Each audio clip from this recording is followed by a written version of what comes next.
On the night of the blood moon, deep within the heart of the African wilderness, a village known as Mbali vanished without a single trace.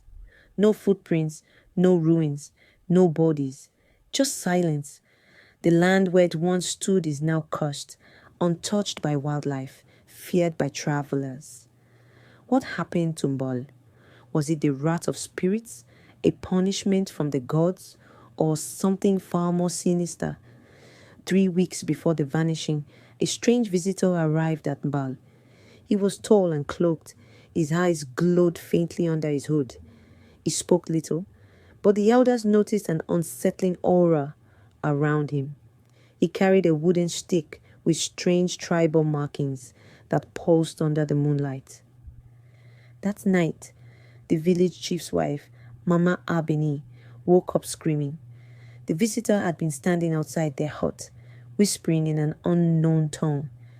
When confronted the next morning, he simply smiled and said, "The night knows what you fear." The village elder Baba Mosi gathered the people, urging them to send the stranger away. "His presence is a bad omen. I have seen this before." But the chief Nkulu dismissed the old man's fear. "We do not turn away travelers," he said. That night, a young boy named Kofi snuck near the stranger's hut and overheard him chanting to the staff. Kofi saw something horrific. The man's face twisted into a grotesque mask of writhing shadows. Before he could scream, the stranger turned to him and whispered, "Run, tell them, and they will all suffer." The village celebrated a great harvest with a feast, but as the people danced, the stranger sat alone, watching. Mama Abini, suspicious, secretly followed him. She saw him draw symbols in the dirt near the communal fire. When she gasped, he turned suddenly, grabbed her wrist and whispered, "You should not have seen this." That night she fell into a deep sleep, her body convulsing, eyes rolling back. She woke up chanting in the stranger's voice. Her own husband trembled as she turned to him and said, "The ground is hungry. It will take what it is owed."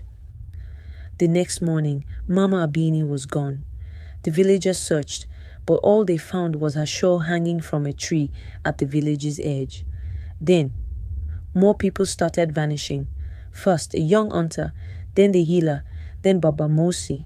The stranger remained silent. But Kofi saw something. The missing villagers appeared in his dreams, trapped in a swirling black void, screaming. When he told the chief, the stranger laughed and said, "He sees them." How amusing. One of the village's oldest women, Nana Chipo, recognized the symbols drawn by the stranger. "These are the markings of the devourer," she whispered. According to legend, the devourer was a spirit that consumed entire villages, leaving no trace.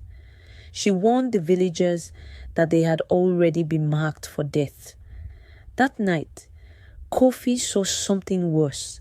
Shadowy figures standing at the edge of the village, whispering his name. They had no eyes, no mouths, just gaping holes where their faces should have been. The blood moon rose again. Only half the village remained. The air was thick with an unnatural stillness. Kofi and a few survivors tried to flee, but as they ran toward the village border, an invisible force held them back. The stranger stood at the village center, arms raised. "It is time," he declared. The earth trembled, the hut collapsed into black mist, and an ear-splitting scream echoed through the night. One by one, the remaining villagers were swallowed by shadows. Kofi clung to the ground, weeping. Then, darkness. At dawn, Mbale was gone. Where once stood homes and laughter, now there was only silence.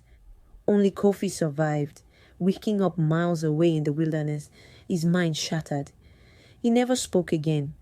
Travelers say they hear whispers when they pass the land, and on nights of the blood moon, they see figures dancing in the mist. But no one dares to stay long.